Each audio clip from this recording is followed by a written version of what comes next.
minasyaitonir rajim. Bismillahirrahmanirrahim. Alhamdulillahirabbil alamin. Wassalatu wassalamu ala asyrofil anbiya'i wal mursalin wa ala alihi washabbihi ajma'in. Allahumma anfa'na bima 'allamtana wa 'allimna ma yanfa'una wa zidna ilma. Subhanaka la ilma lana illa ma 'allamtana innaka antal alimul hakim. Rabbi shrah li sadri wa yassir li amri wahlul 'uqdatam min lisani yafqahu qawli. Amin ya rabbal alamin. InsyaAllah pada malam ni dah lama tak ada. Saya pun kita cuba lihat surah sini. Kita buat surah Yasin ni. Surah Yasin insyaAllah.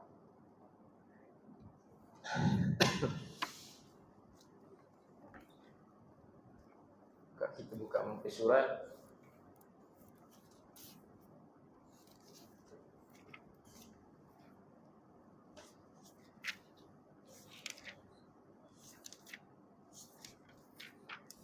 Ratus 40.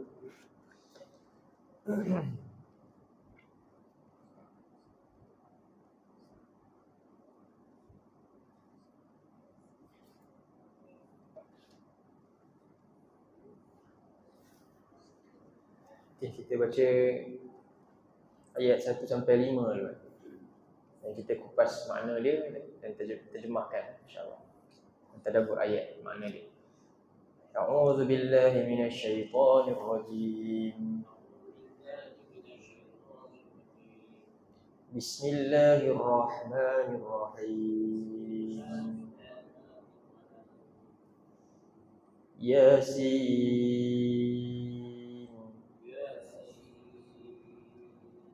wal Qur'anil Hakim.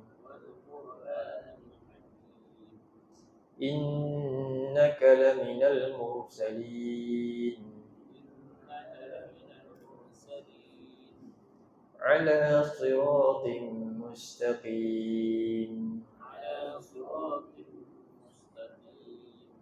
Tanzilal azizir rahim.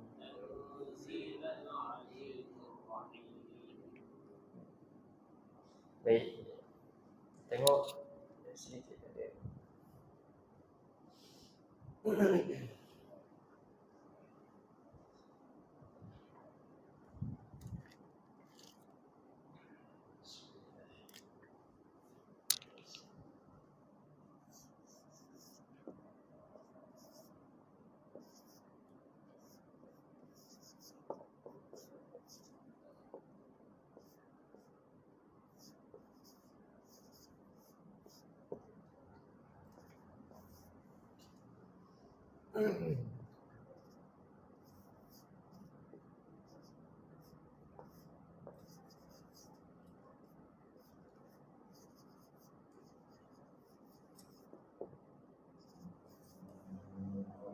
Jadi surah Yasin merupakan surah Makkiyah dan salah satu surah yang daripada 29 surah yang dimulakan dengan huruf disebut ni huruf apa?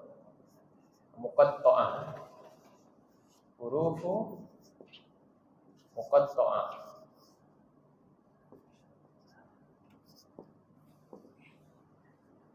Huruf muqatta'ah. Di dalam Quran ada huruf yang macam ni.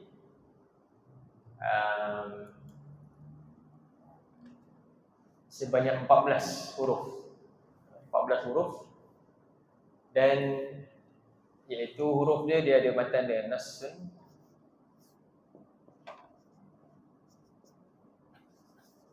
hakimun,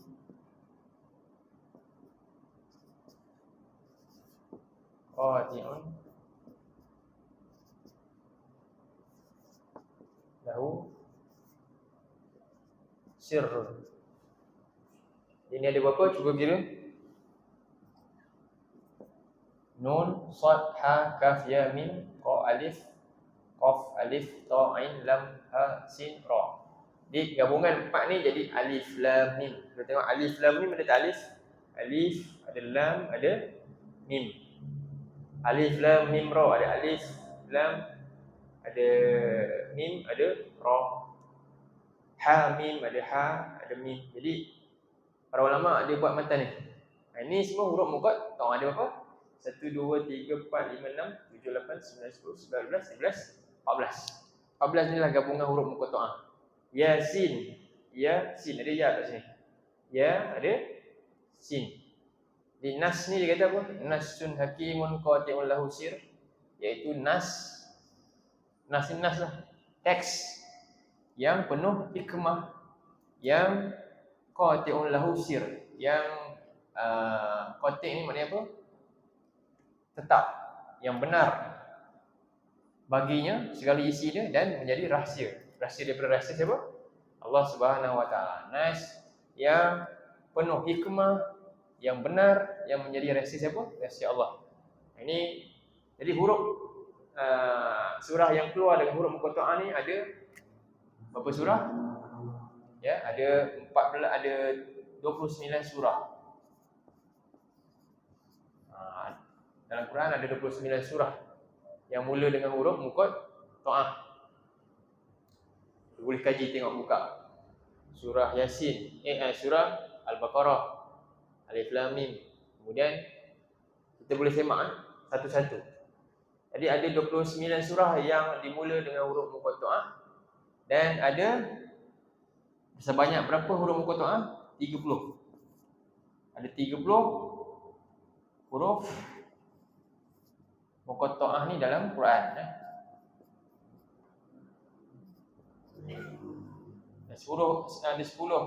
30 huruf muqatta'ah dalam Quran. Kerana salah satu surah tu ada 2 huruf muqatta'ah. Surah Asy-Syura, surah Asy-Syura, buka surah Asy-Syura.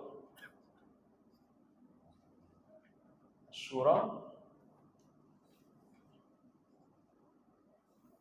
surah 42. 483. Dia mula dengan apa? Hamim. Kemudian ayat pertama lagi tu ayat ke berapa? Ayat kedua kan. Ayat pertama Hamim, ayat kedua dia Ain Sin Qaf. Ain Sin Qaf kan. Ni 2. Jadi surah ni ada berapa huruf muqatta'ah? 2. Yang lain 1. Jadi kerana ni ada 2, jadi dia 30 lah. Ada dalam 29 surah yang lain. Antaranya semua surah banyak Alif Lam Mim. Alif Lam Mim Ra, Alif Lam Mim Sad, Qaf, Kaf, Ha Ya Ain Sad kan. Lagi Nun, Qaf, Hamim, Ain Sin Qaf. Jadi kita boleh kaji tengok. Jadi semua surah-surah yang dimulakan dengan huruf muqatta'ah ni akan dimulakan dengan sesuatu yang paling besar, iaitu Al-Quran. Kita tengok contohnya Yasin, lepas tu wal Quranil Hakim. Baik, jadi apa peranan huruf muqatta'ah ni? Ada makna ke tak ada makna? Kita nak tengok. Jadi kita nak terjemah apa ni? Huruf muqatta'ah. Jadi kita dah tahu dah. Ini kata-kata ulama ni kata apa? Dia adalah nas yang penuh hikmah, yang qati'. Qati' ni maksudnya pembuat keputusan yang muktamad, yang benar, dan baginya rahsia. Maknanya apa? Kita nak tak kaji makna dia? Bila kata rahsia ni maknanya tak perlu. Satu kata bakal ni sirrun min asrarillah. Dia adalah rahsia daripada rahsia-rahsia Allah yang jangan kita cuba-cuba nak tetapkan. Melainkan kita kena buat apa? Apa kita nak buat bila jumpa huruf muqatta'ah? Huruf muqatta'ah ni antaranya salah satu daripada ayat mutasyabihat, mengikut satu pendapat. Ada yang pendapat kata tak ada, dia ni bukan ayat mutasyabihat, dia adalah ayat biasa dan dia hanya sekadar huruf tanpa ada makna. Macam kita baca A, ada mana tak? Tak ada. Tapi bila kita gabungkan huruf ni jadi macam ni, ada mana. Tapi kalau saya tulis A, B, C, huruf tak ada mana. Begitulah anggapan sebahagian ulama. Sebagian ulama menganggap macam tu. Dan sebagian lagi yang kata dia ada makna, hanya Allah yang tahu maknanya, dan dia termasuk huruf ayat-ayat mutasyabihat. Sebab tu kita tengok ni Yasin satu kan. Ni dikira ayat ke bukan? Kita kata dia ayat satu. Kan? Ayat. Lepas tu bila jumpa huruf muqatta'ah, apakah prinsip kita yang kita nak ambil kaedah dalam Quran? Buka surah Ali Imran, surah 3 ayat yang ke-7. Surah 50.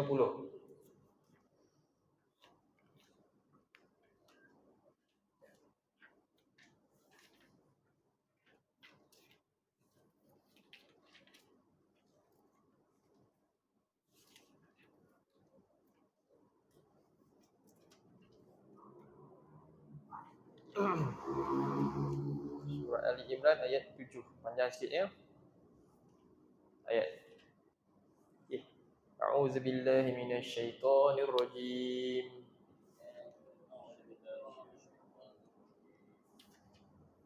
Kita jumpa semua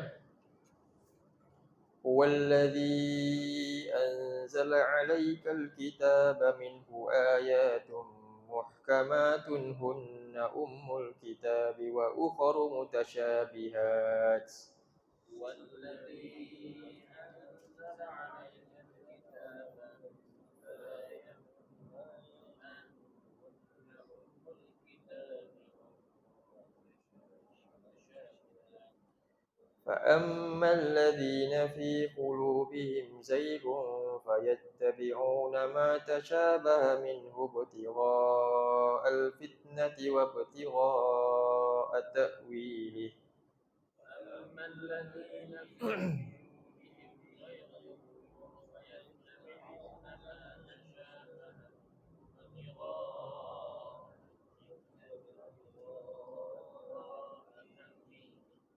وما يعلم تأويله إلا الله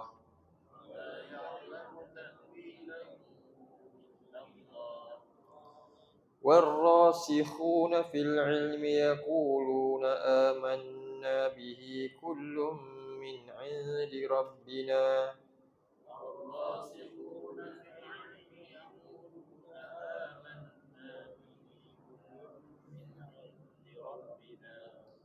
وما يذكر إلا أولو الألباب.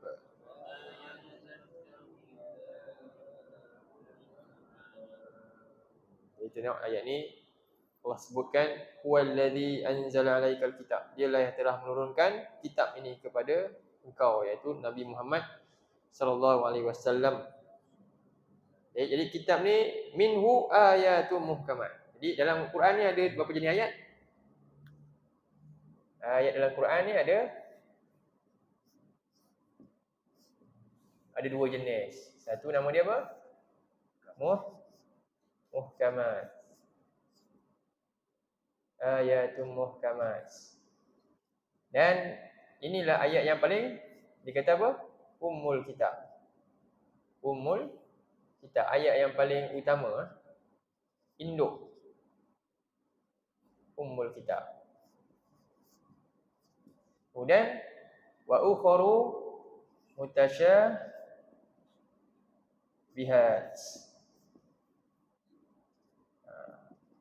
Mutasyabihat. Dan selainnya semuanya mutasyabihat. Maknanya apa? Ukharu ni sikitlah. Selebihnya yang sikit. Antaranya apa? Ni. Jadi bagaimana Allah sebut dalam ayat ni? Fa ammal ladzina fi qulubihim zaygun. Allah mula dengan ancaman. Adapun orang yang hati dia ada penyakit, zaygun ni dia cenderung kepada benda yang semua yang lawan dengan apa yang Allah suruh. Allah tak kata macam ni, dia buat macam ni. Jadi apa mereka akan buat? Fayattabi'una ma tasyaminhu bitigha al-fitnah wa bitigha at-ta'wil. Mereka akan cuba ikut apa? Sesuatu yang tasyabaha minhu. Jadi macam mana? Yang ni dia tak tengok. Dia sibuk bincang yang mana? Dia sibuk bincang yang ni. Dia sibuk bincang-bincang benda-benda yang kita tak boleh sampai dapat keputusan. Akhirnya gaduh je. Contoh macam tentang sifat-sifat Allah ke, berlebihan. Padahal benda tu tak akan ada kata putus. Sebab ada pihak yang dah memang pegang macam ni, pegang macam ni. Tapi yang lebih parah sepatutnya dibincang tentang apa kita kena buat ni. Manusia ni tengah banyak dalam keadaan banyak yang jahil dan sebagainya. Macam mana kita nak bantu? Dalam Quran. Jadi sepatutnya ni tinggalkan terus kepada muhkamat yang menjadi tunjang untuk kita laksanakan. Itu. Jadi mereka akan ikut yang ini demi untuk cari apa? Ibtigha al-fitnah. Akhirnya terfitnah dengan apa yang mereka lakukan sendiri, dan orang lain juga terfitnah. Wabtigha at-ta'wili, dan mencari-cari keputusan dia yang mana paling betul, tak dapat. Sebab ini rahsia siapa? Rahsia Allah. Memang tak akan siapa pun dapat selesaikan. Baik. Kemudian seterusnya Allah gariskan apakah yang kita kena lakukan. Wa ma ya'lamu ta'wilahu illallah. Sedangkan tidak ada yang tahu pun apakah sebenarnya keputusan atau maknanya, melainkan hanya Allah. Jadi bila kita jumpa ayat ni, kita boleh sebut dua kaedah. Satu, kita sebut wallahu a'lamu bi muradihi bih. Satu kita sebut apa? Wallahu a'lamu bi muradihi bih. Ni satu. Ini banyak dalam tafsir gunakan yang ni. Dan ada juga kita boleh kata apa? Wa ma ya'lamu ta'wilahu illallah. Dan tak ada siapa yang tahu takwil ayat, makna dia apa, melainkan Allah. Selesai. Dan ini ada dalil. Inilah dia. Habis cerita. Kan senang, ada keputusan. Selesai. Baik. Jadi kenapa, apa faedah ayat huruf muqatta'ah ni dimulakan? Kenapa tak terus wal Qur'anil Hakim? Itu satu perkara kan kita kena fikir bila nak tadabbur. Di surah ni dimula dengan Yasin, contohnya Alif Lam Mim. Kenapa tak mula terus dengan Zalikal Kitab? Jadi ala kulli hal, ayat ni sebenarnya adalah satu bentuk Allah Subhanahu Wa Taala nak menarik perhatian siapa? Penutur orang Arab tu. Bila datangnya Quran ni, yang mereka memandang apa? Remeh dan sebagainya, ni sebab tu cabaran untuk mereka. Ini cabaran untuk mereka yang mereka gunakan huruf ni nama dia huruf hijaiyah. Mereka dah guna bahasa ni berapa lama? Orang Arab ni. Daripada zaman Nabi Ismail, beribu tahun. Dan kemuncak bahasa mereka ni pada zaman tu. Kemuncak bahasa mereka ni pada zaman Nabi tu ada kemuncak dah bahasa Arab. Mereka boleh buat baik syair yang sangat indah, yang hebat. Kan? Dan pelbagai idea yang hebat lah, macam cerita lah. Orang ahli-ahli seni ni dia tahulah kan, orang tu boleh buat lirik lagu hebat-hebat ni. Orang kata dah sampai habis tahap tertinggi dah. Tak ada siapa boleh challenge dia dah. Kan? Kalau kat sini siapa yang buat yang Nasir contohnya kan. Itu legend lah, tak ada siapa boleh cabar dia buat ni susunan kata yang hebat. Jadi mereka ni berlawan dengan tu dan menjadi apa dia? Menjadi kaya dan terkenal sebab kemampuan dalam mengubah benda tu. Jadi Allah Subhanahu Wa Taala dengan hal tersebut Allah cabar mereka. Dengan mulakan dengan ni.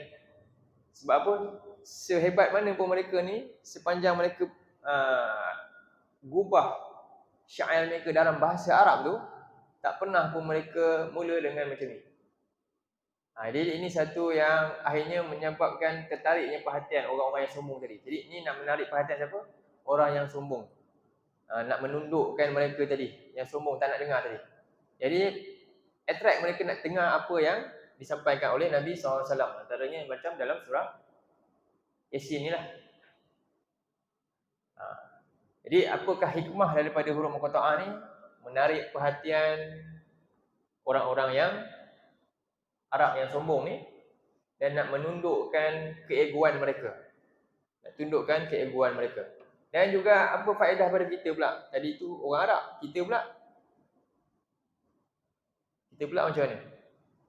Jadi bila cikgu dia nak ajar murid dia, kan?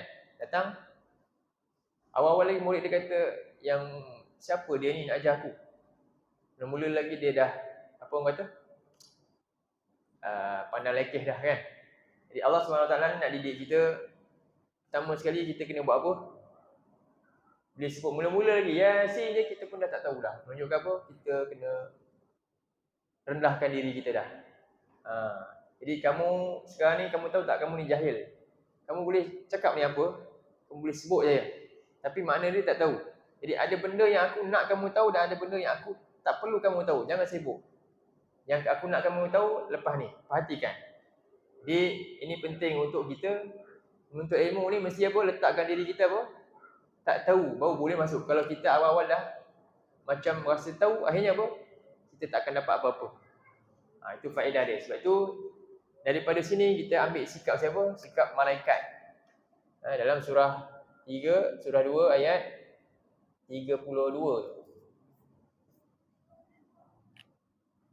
Tengok surah 2 ayat 32.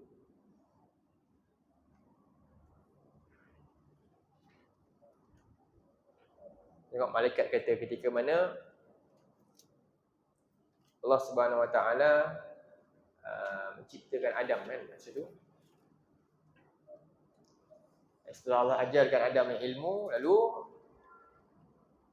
malaikat ditundukkan ego, ditundukkanlah. Mereka ni tak ada ego, tapi pengajaran kepada kita semua yang ada benda tu. Akhirnya apa, tengok macam mana malaikat yang hebat ni kata,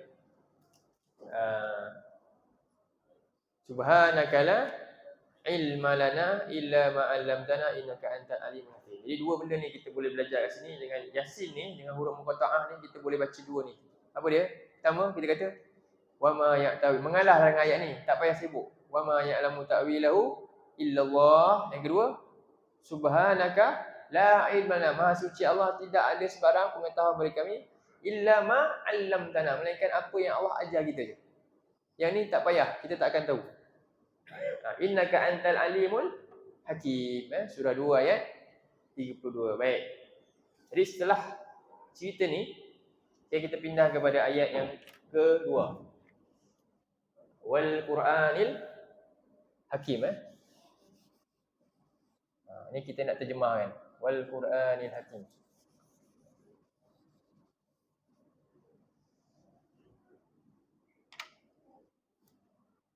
Wa apa terjemahannya? Demi,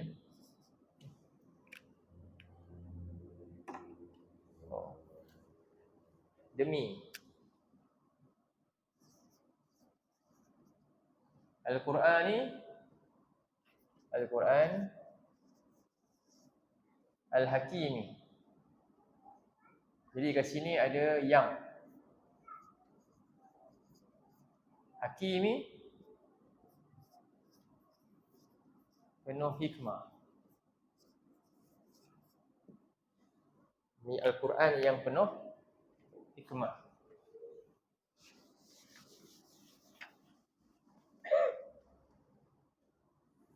Jadi setelah disebut dengan mulakan dengan huruf muqatta'ah, kemudian Allah mula dengan ni, nama dia sumpah. Selalunya kita terjemah dalam Arab ni, waw ni apa? Wa dan. Jadi kita tak, kat sini tak boleh terjemah dan. Macam mana kita nak bezakan dan dengan demi? Kan ada dalam Quran, contohnya surah Al-Baqarah tu, kita kata allazina yu'minu nabil ghaibi wa yuqimu munasolah. Wa ni apa? Ni dan. Yang ni demi, tapi bunyi sama je. Macam mana kita nak bezakan? Ini bunyi dia dan, ini bunyi dia demi. Jadi tengok dia punya kalimah selepas. Kalau kita nampak waw, dia dimulakan ayat dengan waw, kemudian kalimah selepasnya baris apa? Baris bawah. Kalau wal Qur'anu,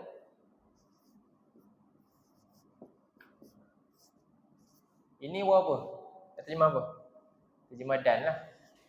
Sebab dia nun ni baris dhammah. Tapi bila dia baris bawah, waw ni terjemah apa? Demi. Okey, dia huruf sumpah. Fungsi dia adalah untuk bersumpah. Baik. Jadi Allah mula dengan sumpah. Jadi di sini ada sebenarnya apa? Aqsama. Ni makna dia lah. Aqsama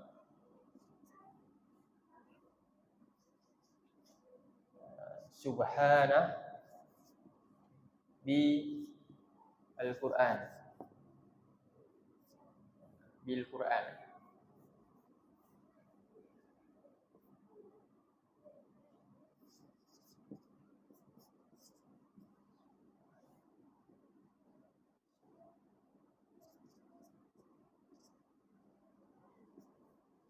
Jadi maksudnya apa?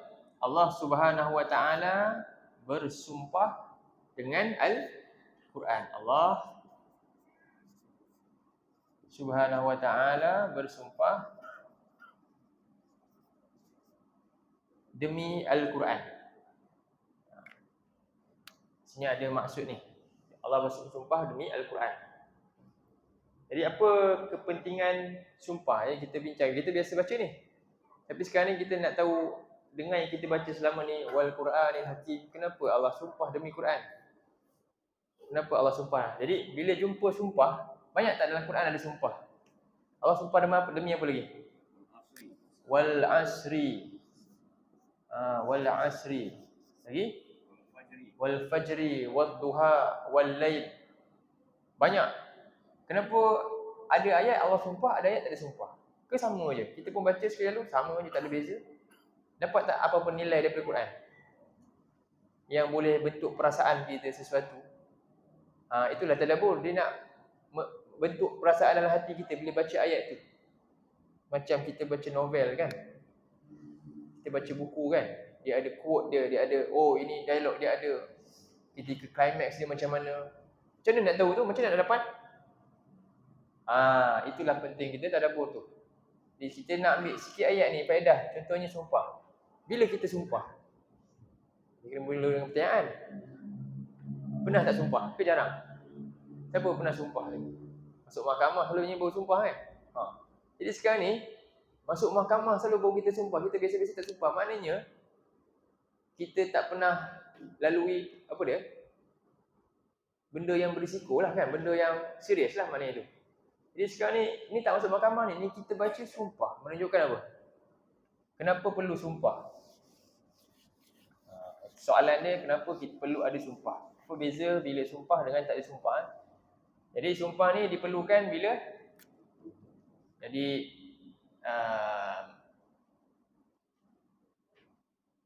golongan kita ni bicara ni dia ada tiga.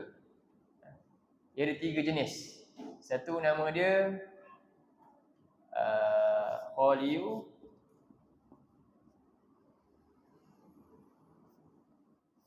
az-zihn. Khaliyu az-zihn. Ini golongan pertama. Golongan kedua al-mutarad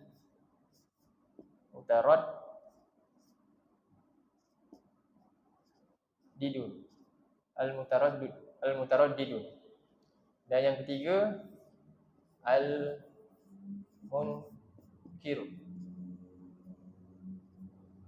Jadi dalam kita punya perbualan ni inilah tiga golongan manusia. Pertama, khaliyu zihn ni apa dia?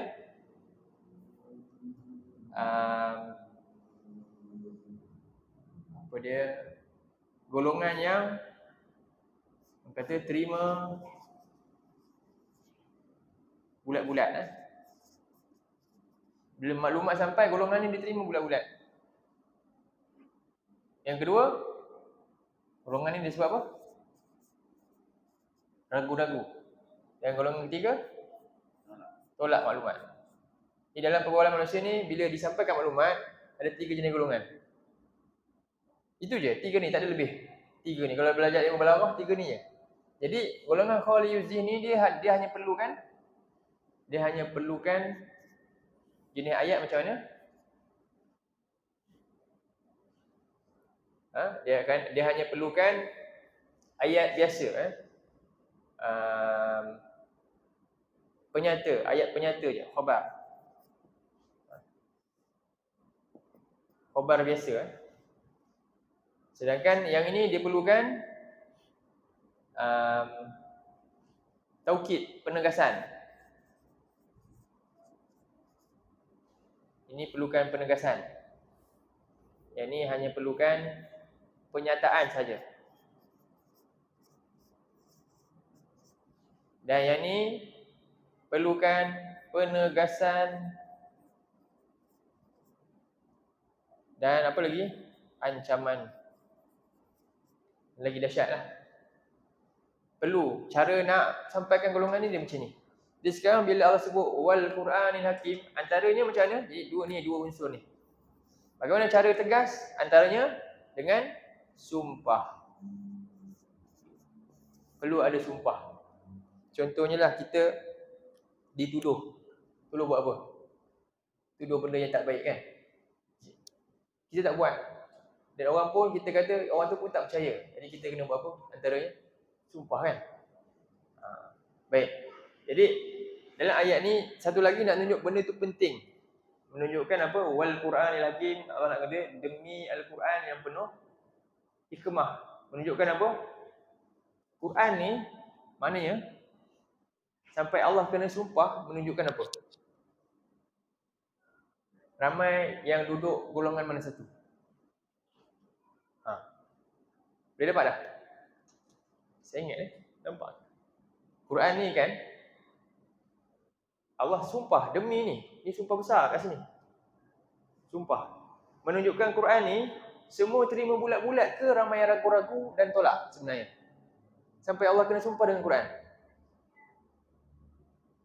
Maknanya menunjukkan sebenarnya manusia ni, hamba Allah ni, yang Allah cipta ni, sebenarnya majoritinya terima bulat-bulat ke ataupun ramai yang ragu-ragu sebenarnya dan tolak. Mana lagi ramai? Dua golongan ni ramai. Yang ni sikit. Allah kena sumpah wal Quran. Allah sumpah sebenarnya, sumpah Allah ni adalah rahmat kepada kita. Menunjukkan ramai yang ragu-ragu. Walaupun dia kata, okey saya beriman. Dia bertanya dia. Kan? Saya beriman dengan Quran ni. Kan? Ataupun orang yang tak solat, apa pegangan kamu? Al-Quran. Dia peduli tak? Dia tengok tak? Kenapa? Kerana ada unsur itulah ramainya. Maka Allah mula dengan apa? Demi Quran. Okay, itu satu. Jadi ini jenis golongan yang ada. Maknanya kita nak sekarang dah tahu kelas manakah manusia ni menunjukkan ramai yang ragu-ragu dengannya. Sama juga Allah sumpah. Kenapa Allah kena sumpah wal asri? Wal asri. Kenapa? Asri ni maknanya masa. Masa waktu apa? Waktu asar. Waktu asar berapa lama? 3 jam sampai? Lebih ke? Pukul waktu asar? Kan tak sampai 3 jam. Mungkin 2.4 jam je. Jadi Allah sumpah demi waktu asar. Sebab tu waktu asar maknanya waktu ni singkat, suntuk, lagi sibuk, orang nak balik kerja dah. Manusia ni hidup dia sebenarnya macam waktu asar je. Tapi dia banyak buang masa, dia rasa macam masa dia boleh beli suka-suka je. Jadi Allah terpaksa buat apa? Allah kata apa? Allah sumpah demi masa ni, kamu ni tak reti masa ke? Aku dah sumpah demi masa, kamu main-main je dengan masa. Sama juga, aku bersumpah demi Quran yang penting ni, kamu main-main je dengan Quran. Pernah tak sedar bila kita baca wal Quranil Hakim ni macam tu? Dia bukannya biasa. Boleh tak? Al-Quranul Hakim? Boleh. Biasa. Ayat penyata. Masalahnya ramai tak boleh. Ayat penyata tak dapat. Sebab apa? Menunjukkan hamba aku ni ramainya ragu-ragu dengan Quran sebenarnya. Mereka dakwa saja, kosong. Dakwa. Tapi tengok bukti perbuatan mereka tak. Kalau betul mereka dah pandai Quran ni hebat dah. Dah jadi apa? Kan? Tapi apa berlaku? Tu Nabi keluh, Nabi kata, ya qaum ya Rabb inna qaumi takhuzu hadzal Qur'ana mahjura. Wahai Tuhanku, kaum ni jadikan Quran ni barang yang ditinggalkan. Nampak? Manusia hanya berslogan, tapi apa dia buat dengan Quran? Itu kita sedar. makna-makna yang hebat ni kita remehkan, tinggal macam tu je. Baca je. Patut. Kalau bos kita bagi, polis bagi surat amaran, kan? Kita tengok je lambang polis je. Kita buat apa? Ke lempar je surat tu, letak tepi je. Tak, itu baca dulu. Itu baca dulu. Yang ni sama macam polis. Bahkan ada amaran ni. Sumpah juga penegasan amaran. Pernah takut tak baca? Ke tak rasa apa-apa? Ini satu. Oh cukup wah, dia cukup dah. Baik faham Kita ni lah manusia. Kenapa kena sumpah? Kerana sifat manusia ni memang sangat ragu dengan Tuhan. Tapi dia yakin dengan makhluk Tuhan. Dia ragu dengan Tuhan, dia yakin dengan makhluk. Kan? Tuhan cakap dalam Quran ni. Banyak dia nak bagi. Tapi tengok manusia duk kejar yang mana? Sibuk. Dan dia yakin dengan apa yang dia kejar. Jadi, yang kedua, sekarang ni kita kena pergi kepada apa fungsi sumpah. Apakah kita kena tengok dengan sumpah daripada Allah. Apa benda yang kita nak perhatikan bila Allah bersumpah. Jadi, bila kita belajar satu, hebatnya Quran ni, kita belajar yang ni je. Apa yang kita dah tahu tentang sumpah, kita boleh apply kat mana-mana surah yang ada sumpah depan ni. Tak payah, dah pandai dah. Semua dah pandai huruf qasam. Ni nama dia huruf qasam. Cukup belajar satu huruf qasam, mana-mana qasam dalam Quran dah boleh apply dah. Allah bersumpah demi matahari, fajar. Maknanya apa? Itu boleh tengok lagi. Okey, tak apa, kita fokus sini Wal Quran. Jadi bila jumpa waw ni, waw apa? Waw disebut waw al-qasam. Qasam ni maknanya sumpah, demi. Jadi huruf sumpah ni ada banyak. Ada waw, lagi ada apa? Ada billahi, ada tallahi. Tiga ni. Wallahi, billahi, tallahi, kan? Kita boleh sumpah dengan tiga ni. Jadi untuk kita hanya boleh bersumpah kalau makhluk nak bersumpah hanya dengan Allah. Siapa yang bersumpah bi ghairillah faqad asyrak. Dia telah buat syirik. Tak boleh bersumpah demi ibu saya, tak boleh. Kita hanya boleh bersumpah dengan Allah. Tapi Allah boleh sumpah dengan apa? Semua makhluknya lah yang dicipta. Baik. Jadi pertama, bila jumpa sumpah, apa yang kita nak perhatikan? Perhatikan, saya bagi dia punya ni. Perhatikan, satu, lihat siapa yang bersumpah, satu. Nama dia Al-Muqsim. Lihat siapa yang sumpah. Sebab apa? Kedudukan taraf sumpah tu terletak pada siapa yang sumpah. Kalau si pencuri terkenal dengan kejahatan dia pencuri, dia bersumpah, sumpah dia nilai tak? Bila tolak dia. Dah terkenal dia menipu, bohong. Betul Jadi sekarang ni kalau sumpah tu orang yang mulia di sisi masyarakat, kan? Sumpah dia mahal tak? Mahal. Sekarang ni yang sumpah siapa? Pernah kita rasa mahal? Ke biasa je? Orang sumpah kan, kita rasa berita besar. Kan tengok dalam berita kan, tengok TV tu. Sekarang ni berapa kali baca ni sumpah, pernah rasa besar. Begitulah hamba punya sikap. Bila kita baca, kan? Satu, lihat siapa yang sumpah. Dalam Quran sumpah Allah, pernah kita perhati tak? Banyak sumpah Allah, maknanya taraf tertinggi sumpah siapa? Tentulah sumpah Rabbul Alamin tu. Kan? Jadi manusia sibuk bincang sumpah siapa? Dalam hidup ni, selama ni, dalam berita, sumpah siapa? Kan, hangat perbincangan tu. Pernah tak bincang tentang sumpah Tuhan yang besar ni? Jelas Okey, itu kedua pertama. Yang kedua nak tengok apa? Lihat siapa yang bersumpah. Yang kedua,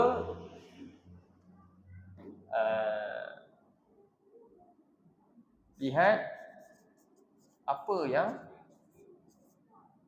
disumpahkan tu. Satu lagi. Apa yang disumpahkan? Apa? Al-Quran. Ni ada objek sumpah. Jadi, pertama, taraf sumpah tu jadi hebat, lihat siapa yang sumpah. Dan yang kedua, benda yang disumpahkan itu adalah maknanya benda yang sangat berharga oleh yang meletakkan sumpah tu. Jadi menunjukkan Quran ni berharga tak? Al-Asri ni berharga tak? Al-Fajr tu berharga tak? Nilai sumpah tu maknanya mahalnya benda yang Allah letak sebagai cagaran untuk sumpah. Jadi apa yang berharga di sini Allah sumpahkan? Al-Quran. Kedua. Ketiga, ni nama dia muqsamun bih. Ada yang tulis tak? Ni nama al-muqsimu. Ni muqsam bih. Yang ketiga,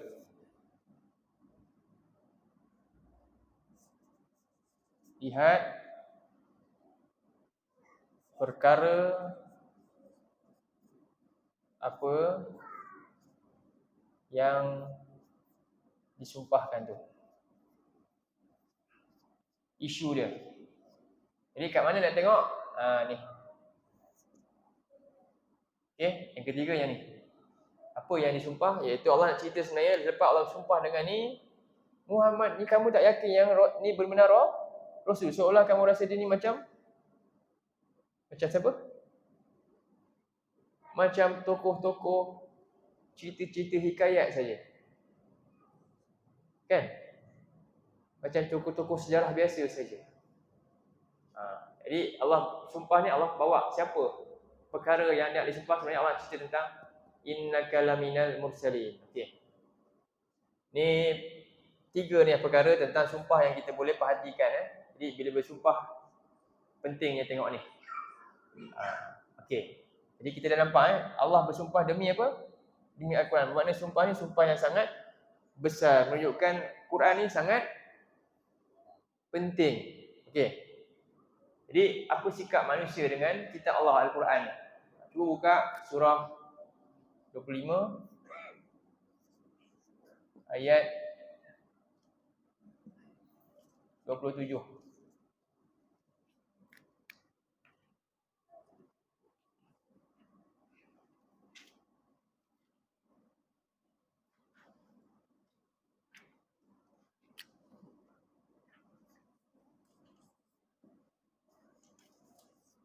Azan ke?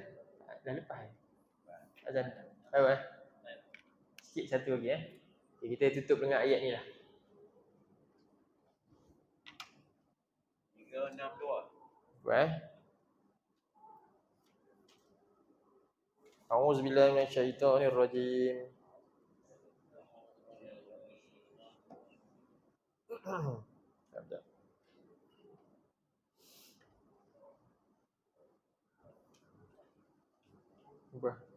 Wa yauma ya'adu zalim.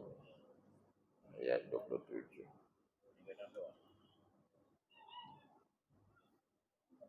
Okay. Wa yauma ya'addu zalimu ala yadayhi yaqulu ya laitani ittakhadhtu ma'ar rasuli sabila.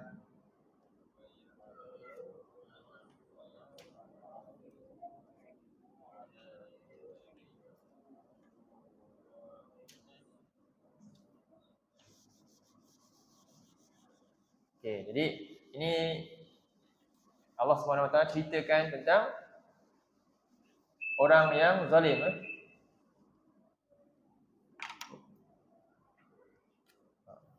Wa yauma ya'addu zalim. Siapa yang zalim ni kita nak tahu. Zalim ni dalam bahasa Arab dia zulmun.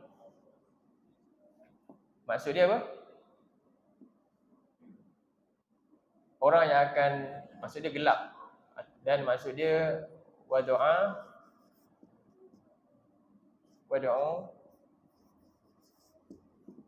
syai' fi ghairi mawdi'ihi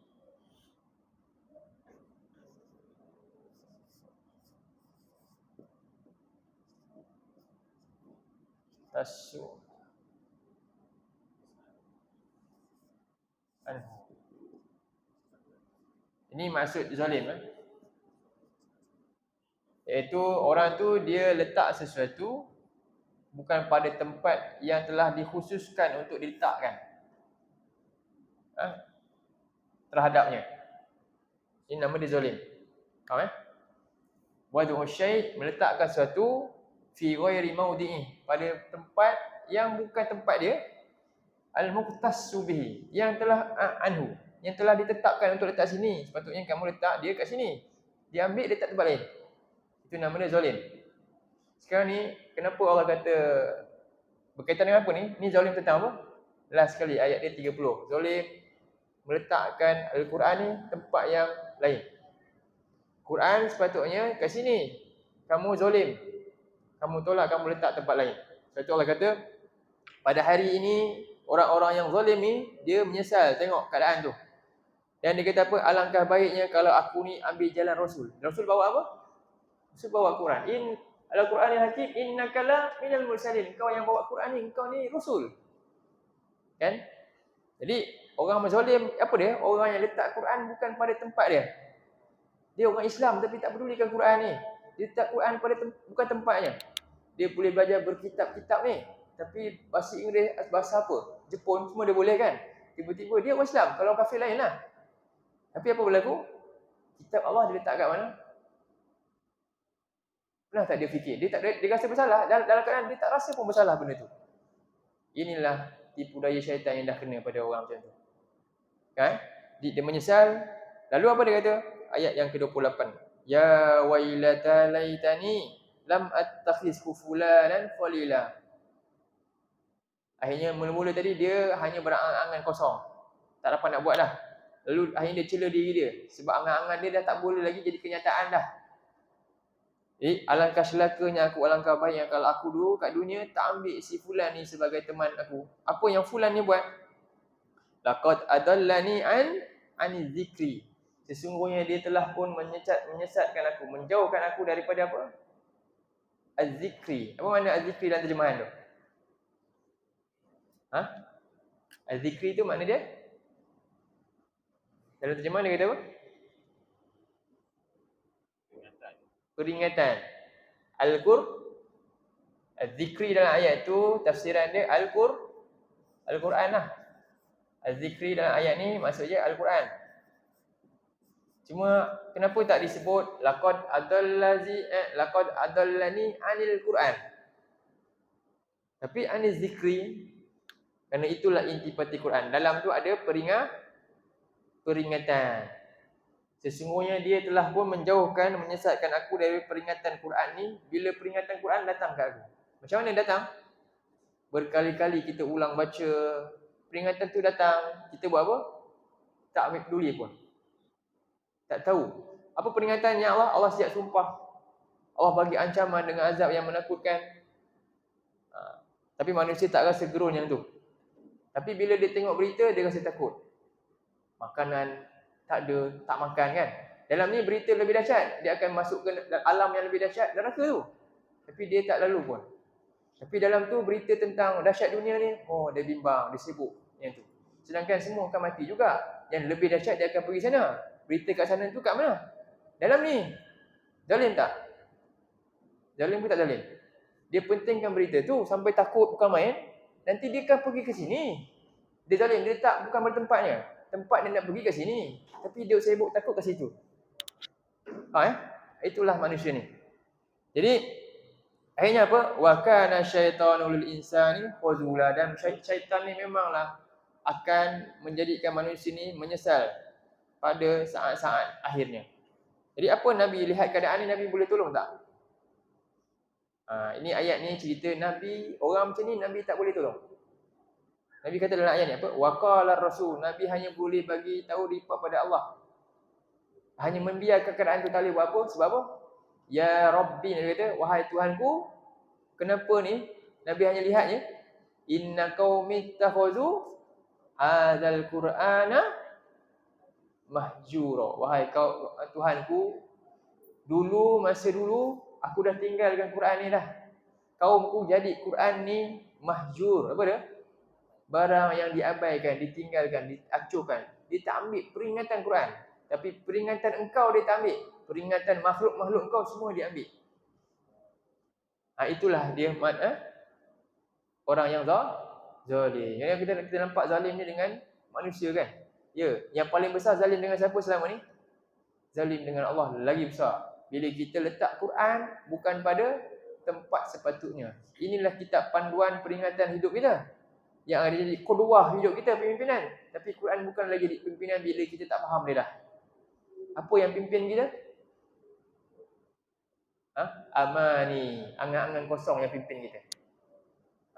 Sebab itulah ayat dalam surah 2 ayat 78 Allah kata wa minhum ummiyun. Akhirnya daripada kalangan manusia ni menjadi golongan yang ummi. Apa ummi? La ya'lamuna al-kitab. Akhirnya mereka dah tak tahu dah kitab Tuhan mereka ni dah. Illa amani, mereka hanya tahu angan-angan hidup je.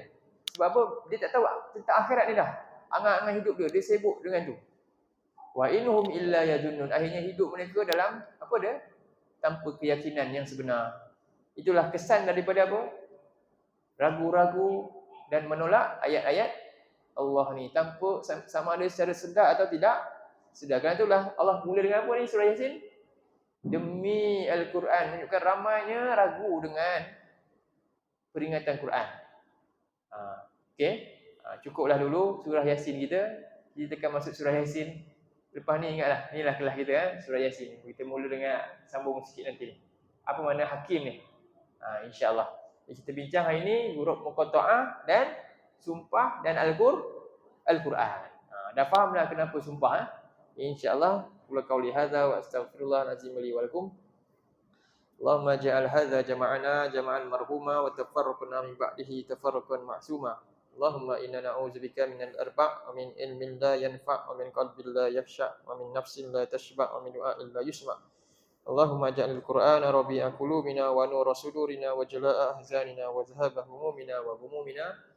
Wassallallahu ala sayyidina Muhammad wa ala alihi wa sahbihi wa sallam. Walhamdulillahi rabbil alamin. Assalamualaikum warahmatullahi wabarakatuh.